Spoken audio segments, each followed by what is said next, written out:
नमस्कार मिथिलावासी, हम गुंजन ठाकुर अपने समस्त मिथिलावासी के नमस्कार करैत अपना चैनल पर में स्वागत करै छी, अभिनंदन करै छी। अपने लोकनि अगर यूट्यूब पर देख रहल छी तो चैनल के सब्सक्राइब करी, लाइक करी, शेयर करी और अगर फेसबुक पर देखै छी तो पेज के फॉलो करी, शेयर करी, लाइक करी, कमेंट करी, बताबी जे हमर वीडियो अहाँ सबके केहन लगैत अछि से बतेबाक कोशिश करब। संगे जे मुद्दा पर चर्चा होइत रहै छै ओकरा बारे में राय विचार सेहो अपने सब गोटे कमेंट बॉक्स में बतेबाक कोशिश करब। संगे आज लऽ चलै छी फेर नया गपशप के संग। बिहार में एखन यदि चर्चा करी तो बिहार में एखन चुनावी मुद्दा के सिवा एखन कोनो चर्चे नहीं छै बिहार में।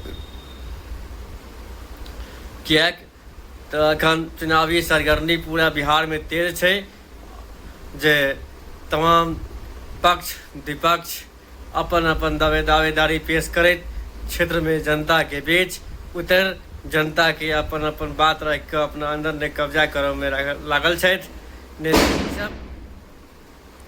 संगे अखन किछु दिन पहले 3-4 दिन हम अहाँ सब बीजेपी में जे चर्चा भेल छलै जे मैथिली ठाकुर के बेनीपट्टी विधानसभा से टिकट भेटबाक, तो अखन बीच में मैथिली ठाकुर हाईलाइट छलैथ है, हाईलाइट भऽ गेल छलैथ है। लेकिन काल्हि खना जाहि प्रकारे प्रशांत किशोर बेनीपट्टी विधानसभा क्षेत्र से मोहम्मद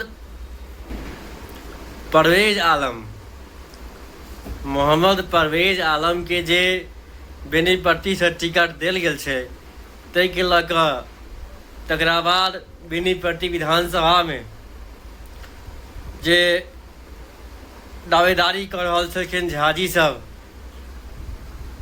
जे हमरा प्रशांत किशोर टिकट देता, हमरा टिकट देता, लेकिन प्रशांत किशोर अलगे खेला खेल देलखिन बेनीपट्टी में, जे सबके बात काटि कऽ अलगे आदमी के बेनीपट्टी में एगो टिकट खड़ा कर देलखिन। अब बात एना छै जे आब बेनीपट्टी के जनता सोचे जे आप बेनीपट्टी नहीं करबाक की छै, तो अपने सबके की राय विचार अछि?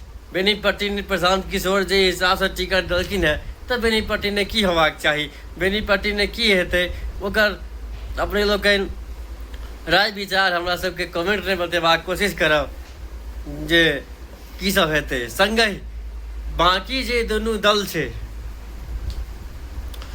इंडिया गठबंधन और एनडीए गठबंधन, ई बेनीपट्टी ने कोन तरह से दावेदारी कर रहल छै, एकरा पर ने एहि दुनू दल में कोन जगह से किनका सबके कैंडिडेट होबाक चाही, किनकर सबके टिकट वेटिंग से आरएसी ने पहुँचल है से अपने सब बतेबाक कोशिश करब। किनकर सबके टिकट वेटिंग में अछि आ किनकर सबके टिकट आरएसी नहीं पहुँचल है आ किनकर सबके टिकट कन्फर्म में अछि से बतेबाक कोशिश करब।